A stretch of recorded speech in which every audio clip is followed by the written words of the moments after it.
अगर संसार में ऐसा प्राणी होता जिसकी आंखें लोगों के हृदयों के भीतर घुस सकतीं, तो ऐसे बहुत कम स्त्री पुरुष होंगे जो उसके सामने सीधी आंखें करके ताक सकते। महिला आश्रम की जुगनूबाई के विषय में लोगों की धारणा कुछ ऐसी ही हो गई थी। वो बेपढ़ी लिखी, गरीब, बूढ़ी औरत थी। देखने में बड़ी सरल, बड़ी हंसमुख, लेकिन जैसे किसी चतुर प्रूफ रीडर की निगाह गलतियों ही पर जा पड़ती है, उसी तरह उसकी आंखें भी बुराइयों ही पर पहुंच जाती थीं। शहर में ऐसी कोई महिला ना थी जिसके विषय में दो चार लुकी छिपी बातें उसे ना मालूम हों। उसका ठिगना स्थूल शरीर, सिर के खिचड़ी बाल, गोल मुंह, फूले फूले गाल, छोटी छोटी आंखें उसके स्वभाव की प्रखरता और तेजी पर पर्दा सा डाले रहती थीं। लेकिन जब वो किसी की कुत्सा करने लगती तो उसकी आकृति कठोर हो जाती, आंखें फैल जाती और कंठस्वर कर्कश हो जाता। उसकी चाल में बिल्लियों का सा संयम था। दबी पांव धीरे धीरे चलती, पर शिकार की आहट पाते ही जस्त मारने को तैयार हो जाती थीं। उसका काम था महिला आश्रम में महिलाओं की सेवा टहल करना, पर महिलाएं उसकी सूरत से कांपती थीं। उसका आतंक था कि ज्यों ही वो कमरे में कदम रखती, ओठों पर खिलती हुई हंसी जैसे रो पड़ती थी। चहकने वाली आवाजें जैसी बुझ जाती थीं, मानो उनके मुख पर लोगों को अपने पिछले रहस्य अंकित नजर आती हों। पिछली रहस्य? कौन है जो अपने अतीत को किसी भयंकर जंतु के समान कटघरों में बंद करके ना रखना चाहता हो? धनियों को चोरों के भय से निद्रा नहीं आती, मानियों को उसी भांति मान की रक्षा करनी पड़ती है। वो जंतु जो पहले कीट के समान अल्पाकार रहा होगा, दिनों के साथ दीर्घ और सबल होता जाता है, यहाँ तक कि हम उसकी याद ही से कांप उठते हैं। और अपने ही कारनामों की बात होती तो अधिकांश देवियां जुगनू को दुत्कारती, पर यहाँ तो मैकी और ससुराल, ननियाल, ददियाल, फूफियाल और मौसियाल चारों ओर की रक्षा करनी थी। और जिस किले में इतने द्वार हों, उसकी रक्षा कौन कर सकता है? वहां तो हमला करने वाले के सामने मस्तक झुकाने में ही कुशल है। जुगनू के दिल में हजारों मुर्दे गड़े पड़े थे, और वो जरूरत पड़ने पर उन्हें उखाड़ दिया करती थी। जहां किसी महिला ने दून की ली या शान दिखाई, वहां जुगनू की त्योरियां बदलीं। उसकी एक कड़ी निगाह अच्छे अच्छे को दहला देती थी। मगर ये बात ना थी कि स्त्रियां उससे घृणा करती हों। नहीं, सभी बड़े चाव से उससे मिलती और उसका आदर सत्कार करती। अपने पड़ोसियों की निंदा सनातन से मनुष्य के लिए मनोरंजन का विषय रही है, और जुगनू के पास इसका काफी सामान था। नगर में इंदुमती महिला पाठशाला नाम का एक लड़कियों का हाई स्कूल था। हाल में मिस खुर्शेद उसकी हेडमिस्ट्रेस होकर आई थीं। शहर में महिलाओं का दूसरा क्लब न था। मिस खुर्शीद एक दिन आश्रम में आईं। ऐसी ऊंचे दर्जे की शिक्षा पाई हुई आश्रम में कोई देवी न थी। उनकी बड़ी आवभगत हुई। पहले ही दिन मालूम हो गया मिस खुर्शीद के आने से आश्रम में एक नई जीवन का संचार होगा। कुछ इस तरह दिल खोलकर हरेक से मिली, कुछ ऐसी दिलचस्प बातें की कि सभी देवियां मुग्ध हो गईं। गाने में चतुर थीं, व्याख्यान भी खूब देती थीं, और अभिनय कला में तो उन्होंने लंदन में नाम कमा लिया था। ऐसी सर्वगुण संपन्न देवी का आना आश्रम का सौभाग्य था। गुलाबी गोरा रंग, कोमल गाल, मद भरी आंखें, नए फैशन के कटे हुए केश, एक एक अंग सांची में ढला हुआ। मादकता की इससे अच्छी प्रतिमा न बन सकती थी। चलते समय मिस खुर्शीद ने मिसेस टंडन को, जो आश्रम की प्रधान थीं, एकांत में बुलाकर पूछा, वो बुढ़िया कौन है? जुगनू कई बार कमरे में आकर मिस खुर्शीद को अन्वेषण की आंखों से देख चुकी थी, मानो कोई शहसवार किसी नई घोड़ी को देख रहा हो। मिसेस टंडन ने मुस्कुराकर कहा, यहाँ ऊपर का काम करने के लिए नौकर है, कोई काम हो तो बुलाऊं? मिस खुर्शीद ने धन्यवाद देकर कहा, जी नहीं, कोई विशेष काम नहीं है। मुझे चालबाज मालूम होती है। ये भी देख रही हूं कि वो सेविका नहीं, स्वामिनी है। मिसेस टंडन तो जुगनू से जली बैठी ही थीं। इनके वैधव्य को लांछित करने के लिए वो उन्हें सदा सुहागिन कहा करती थीं। मिस खुर्शीद से उसकी जितनी बुराई हो सकी वो की, और उससे सचेत रहने का आदेश दिया। मिस खुर्शीद ने गंभीर होकर कहा, तब तो भयंकर स्त्री है, तभी सब देवियां इससे कांपती हैं। आप इसे निकाल क्यों नहीं देती? ऐसी चुड़ैल को एक दिन न रखना चाहिए। मिसेस टंडन ने अपनी मजबूरी बताई, निकाल कैसे दूं? जिंदा रहना मुश्किल हो जाए। हमारा भाग्य उसकी मुट्ठी में है। आपको 2-4 दिन में उसके जौहर खुलेंगे। मैं तो डरती हूं कहीं आप भी उसके पंजे में न फंस जाएं। उसके सामने भूल कर भी किसी पुरुष से बातें न कीजिएगा। इसके गोएंदे न जाने कहाँ कहाँ लगे हुए हैं। नौकर से मिलकर भेद ये ले, डाकिये से मिलकर चिट्ठियां ये देखी, लड़कों को फुसलाकर घर का हाल ये पूछी। इस रांड को खुफिया पुलिस में जाना चाहिए था, यहाँ न जाने क्यों आ मरी। मिस खुर्शीद चिंतित हो गई, मानो इस समस्या को हल करने की फिक्र में हो। एक क्षण बाद बोली, अच्छा, मैं इसे ठीक करूंगी, अगर ना निकाल दूं तो कहना। मिसेस टंडन, निकाल देने से क्या होगा, उसकी जबान तो ना बंद होगी, तब तो वो और भी निडर होकर कीचड़ फेंकेगी। मिस खुर्शेद ने निश्चिंत स्वर में कहा, मैं उसकी जबान भी बंद कर दूंगी बहन, आप देख लीजिएगा। टके की औरत यहाँ बादशाहत कर रही है, मैं ये बर्दाश्त नहीं कर सकती। वो चली गई तो मिसेस टंडन ने जुगनू को बुलाकर कहा, इस नई मिस साहब को देख, यहाँ प्रिंसिपल हैं। जुगनू ने द्वेष भरे हुए स्वर में कहा, आप देखें, मैं ऐसी सैकड़ों छोकरियां देख चुकी हूं, आंखों का पानी जैसे मर गया हो। मिसेस टंडन धीरे से बोली, तुम्हें कच्चा ही खाएंगी, उनसे डरती रहना। कह गई हैं, मैं इसे ठीक करके छोड़ूंगी। मैंने सोचा तुम्हें चेता दूं, ऐसा ना हो उसके सामने कुछ ऐसी वैसी बातें कह बैठो। जुगनू ने मानो तलवार खींचकर कहा, मुझे चेताने का काम नहीं, उन्हें चेता दीजिएगा। यहाँ का आना ना बंद कर दूं तो अपने बाप की नहीं। वो घूमकर दुनिया देख आई हैं तो यहाँ घर बैठे दुनिया देख चुकी हूं। मिसेस टंडन ने पीठ ठोकी, मैंने समझा दिया भाई, आगे तुम जानो, तुम्हारा काम जाने। जुगनू, आप चुपचाप देखती जाइए, कैसा तिगनी का नाच नचाती हूं। इसने अब तक ब्याह क्यों नहीं किया? उम्र तो 30 के लगभग होगी। मिसेस टंडन ने रद्दा जमाया, कहती है मैं शादी करना ही नहीं चाहती, किसी पुरुष के हाथ क्यों अपनी आजादी बेचूं। जुगनू ने आंखें नचाकर कहा, कोई पूछता ही ना होगा, ऐसी बहुत सी कुंवारियां देख चुकी हूं, 70 चूहे खाकर बिल्ली चली हज को। और कई लौंडियां आ गईं और बात का सिलसिला बंद हो गया। दूसरे दिन सबेरे जुगनू मिस खुर्शीद के बंगले पर पहुंची। मिस खुर्शीद हवा खाने गई हुई थी। खानसामा ने पूछा, कहाँ से आती हो? जुगनू, यहीं रहती हूँ बेटा। मीम साहब कहाँ से आई हैं? तुम तो इनके पुराने नौकर होंगे। खानसामा, नागपुर से आई हैं, मेरा घर भी वहीं है, 10 साल से इनके साथ हूँ।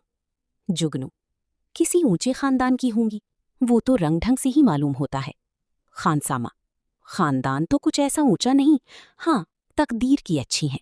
इनकी माँ अभी तक मिशन में 30 रुपए पाती हैं। ये पढ़ने में 30 थीं, वजीफा मिल गया, विलायत चली गई, बस तकदीर खुल गई। अब तो अपनी माँ को बुलाने वाली हैं, लेकिन वो बुढ़िया शायद ही आए। ये गिरजे विरजे नहीं जाती, इससे दोनों में पटती नहीं। जुगनू, मिजाज की तेज मालूम होती हैं। खानसामा, नहीं, यूं तो बहुत नेक हैं, गिरजी नहीं जाती। तुम क्या नौकरी की तलाश में हो? करना चाहो तो कर लो, एक आया रखना चाहती हैं। जुगनू, नहीं बेटा, मैं अब क्या नौकरी करूंगी। इस बंगले में पहली जो मीम साहब रहती थी, वो मुझ पर बड़ी निगाह रखती थी। मैंने समझा चलूं नई मीम साहब को आशीर्वाद दे आऊं। खानसामा, ये आशीर्वाद लेने वाली मीम साहब नहीं है, ऐसों से बहुत चिढ़ती हैं। कोई मंगता आया और उसे डांट बताई, कहती हैं बिना काम किए किसी को जिंदा रहने का हक नहीं है, भला चाहती हूं तो चुपके से राह लो। जुगनू, तो ये कहो इनका कोई धर्म करम नहीं, फिर भला गरीबों पर क्यों दया करने लगी? जुगनू को अपनी दीवार खड़ी करने के लिए काफी सामान मिल गया। नीच खानदान की है, माँ से नहीं पटती, धर्म से विमुख है। पहले धावे में इतनी सफलता कुछ कम न थी। चलते चलते खानसामा से इतना और पूछा, इनके साहब क्या करते हैं?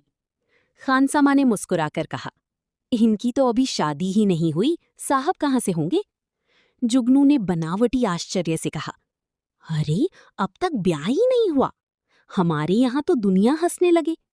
खानसामा, अपना अपना रिवाज है, इनके यहाँ तो कितनी ही औरतें उम्र भर ब्याह नहीं करती। जुगनू ने मार्मिक भाव से कहा, ऐसी कुंवारियों को मैं बहुत देख चुकी। हमारी बिरादरी में कोई स्तनो रहे तो थोड़ी थोड़ी हो जाए, मुदा इनके यहाँ जो जी में आवे करो, कोई नहीं पूछता। इतने में मिस खुर्शेद आ पहुंची। गुलाबी जाड़ा पड़ने लगा था। मिस साहब साड़ी के ऊपर ओवरकोट पहने हुई थी। एक हाथ में छतरी थी, दूसरे में छोटे कुत्ते की जंजीर। प्रभात की शीतल वायु में व्यायाम ने कपोलों को ताजा और सुर्ख कर दिया था।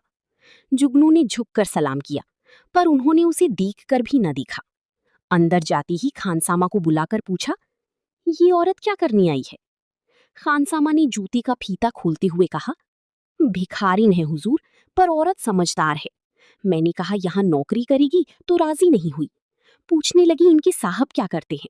जब मैंने बता दिया तो इसे बड़ा ताज्जुब हुआ, और होना ही चाहिए। हिंदुओं में तो दुधमुही बालकों तक का विवाह हो जाता है। खुर्शीद ने जांच की।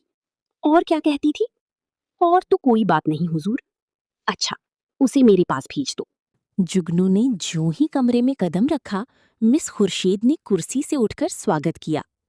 आइए माँ जी, मैं जरा सैर करने चली गई थी। आपके आश्रम में तो सब कुशल है? जुगनू एक कुर्सी का तकिया पकड़कर खड़ी खड़ी बोली। कुशल है मिस साहब। मैंने कहा आपको आशीर्वाद दे आऊं। मैं आपकी चेरी हूं। जब कोई काम पड़े मुझे याद कीजिएगा।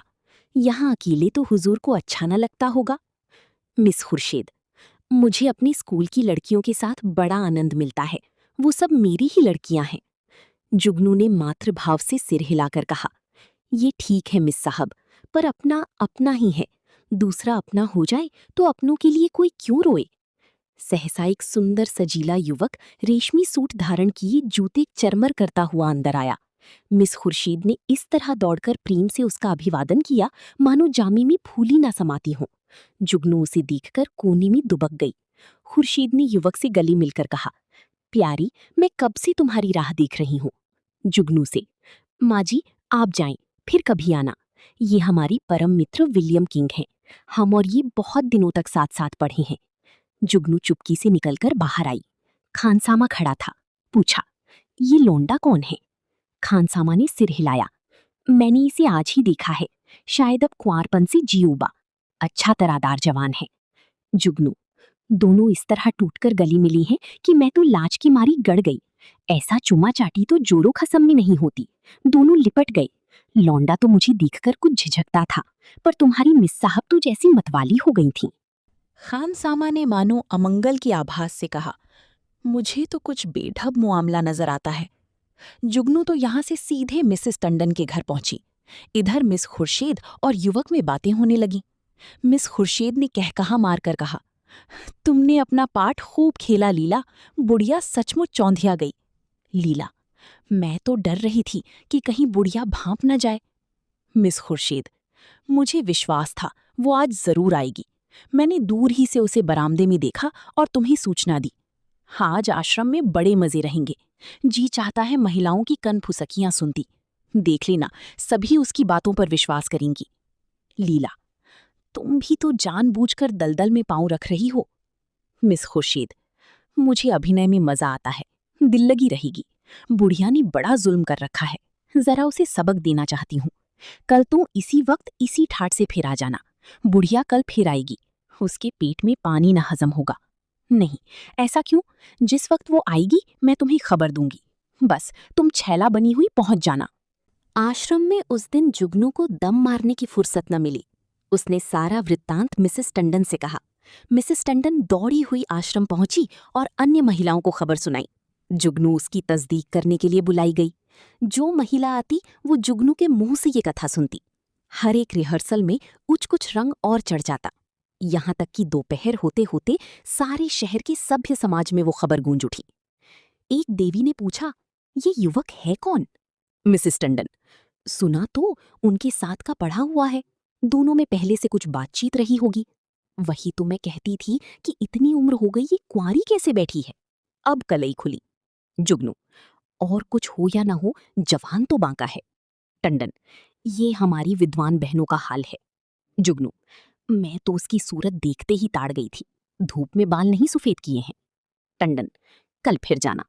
जुगनू, कल नहीं, मैं आज रात ही को जाऊंगी। लेकिन रात को जाने के लिए कोई बहाना जरूरी था। मिसेस टंडन ने आश्रम के लिए एक किताब मंगवा भेजी। रात को 9 बजे जुगनू मिस खुर्शीद के बंगले पर जा पहुंची। संयोग से लीलावती उस वक्त मौजूद थी। बोली, बुढ़िया तो बेतरह पीछे पड़ गई। मिस खुर्शीद, मैंने तुमसे कहा था उसके पेट में पानी न पचेगा। तुम जाकर रूप भर जाओ। तब तक मैं बातों में लगाती हूँ। शराबियों की तरह अंट संट बकना शुरू करना। मुझे भगा ले जाने के प्रस्ताव भी करना। बस यूं बन जाना जैसे अपने होश में नहीं हो। लीला मिशन में डॉक्टर थी। उसका बंगला भी पास ही था। वो चली गई तो मिस खुर्शीद ने जुगनू को बुलाया। जुगनू ने एक पुर्जा उसको देकर कहा, मिसेस टंडन ने ये किताब मांगी है। मुझे आने में देर हो गई। मैं इस वक्त आपको कष्ट न देती, पर सबेरे ही वो मुझसे मांगेंगी। हजारों रुपए महीने की आमदनी है मिस साहब, मगर एक एक कौड़ी दांत से पकड़ती हैं। इनके द्वारे पर भिखारी को भीख तक नहीं मिलती। मिस खुर्शीद ने पुर्जा देखकर कहा, इस वक्त तो ये किताब नहीं मिल सकती, सुबह ले जाना। तुमसे कुछ बातें करनी है। बैठो, मैं अभी आती हूँ। वो पर्दा उठाकर पीछे के कमरे में चली गई और वहां से कोई 15 मिनट में एक सुंदर रेशमी साड़ी पहने, इत्र में बसी हुई, मुंह पर पाउडर लगाई निकली। जुगनू ने उसे आंखें फाड़कर देखा। ओहो, ये श्रृंगार! शायद इस समय वो लौंडा आने वाला होगा, तभी ये तैयारियां हैं। नहीं, सोने के समय कुंवारियों को बनाव सवार की क्या जरूरत। जुगनू की नीति में स्त्रियों के श्रृंगार का केवल एक उद्देश्य था, पति को लुभाना। इसलिए सुहागिनों के सिवा श्रृंगार और सभी के लिए वर्जित था। अभी खुर्शीद कुर्सी पर बैठने भी न पाई थी कि जूतों का चरमर सुनाई दिया और एक क्षण में विलियम किंग ने कमरे में कदम रखा। उसकी आंखें चढ़ी हुई मालूम होती थीं और कपड़ों से शराब की गंध आ रही थी। उसने बेधड़क मिस खुर्शीद को छाती से लगा लिया और बार बार उसके कपोलों की चुंबन लेने लगा। मिस खुर्शीद ने अपनी को उसके करपाश से छुड़ाने की चेष्टा करके कहा, चलो हटो, शराब पी कर आए हो। किंग ने उसे और चिमटा कर कहा, आज तुम्हें भी पिलाऊंगा प्रिय, तुमको पीना होगा, फिर हम दोनों लिपट कर सोवेंगे। नशे में प्रेम कितना सजीव हो जाता है, इसकी परीक्षा कर लो। मिस खुर्शीद ने इस तरह जुगनू की उपस्थिति का उसे संकेत किया कि जुगनू पर नजर पड़ जाए, पर किंग नशे में मस्त था, जुगनू की तरफ देखा ही नहीं। मिस खुर्शीद ने रोश के साथ अपने को अलग करके कहा, तुम इस वक्त आपी में नहीं हो, इतनी उतावली क्यों हुई जाती हो? क्या मैं कहीं भागी जा रही हूँ? किंग, इतनी दिनों से चोरों की तरह आया हूँ, आज से मैं खुले खजाने आऊंगा। खुर्शीद, तुम तो पागल हो रही हो, देखती नहीं हो कमरे में कौन बैठा हुआ है? किंग ने हकबकाकर जुगनू की तरफ देखा और झिझक कर बोला, ये बुढ़िया यहाँ कब आई? तू यहाँ क्यों आई बुढ़ी? शैतान की बच्ची, यहाँ भीड़ लेने आती है, हमको बदनाम करना चाहती है। मैं तेरा गला घोट दूंगा। ठहर, भागती कहाँ है? मैं तुझे जिंदा ना छोड़ूंगा। जुगनू बिल्ली की तरह कमरे से निकली और सिर पर पांव रखकर भागी। उधर कमरे से कह कहे उठ उठकर छत को हिलाने लगी। जुगनू उसी वक्त मिसेस टंडन के घर पहुंची। उसके पेट में बुलबुले उठ रहे थे, पर मिसेस टंडन सो गई थीं। वहां से निराश होकर उसने कई दूसरे घरों की कुंडी खटखटाई, पर कोई द्वार ना खुला और दुखिया को सारी रात इसी तरह काटनी पड़ी, मानो कोई रोता हुआ बच्चा गोद में हो। प्रातःकाल वो आश्रम में जा कूदी। कोई आधा घंटे में मिसेस टंडन भी आईं। उन्हें देखकर उसने मुंह फेर लिया। मिसेस टंडन ने पूछा, रात क्या तुम मेरे घर आई थी? इस वक्त मुझसे महाराज ने कहा। जुगनू ने विरक्त भाव से कहा, प्यासा ही तो कुएं के पास जाता है, कुआं थोड़ी ही प्यासे के पास आता है। मुझे आग में झोंक कर आप दूर हट गईं। भगवान ने मेरी रक्षा की, नहीं कल जान ही गई थी।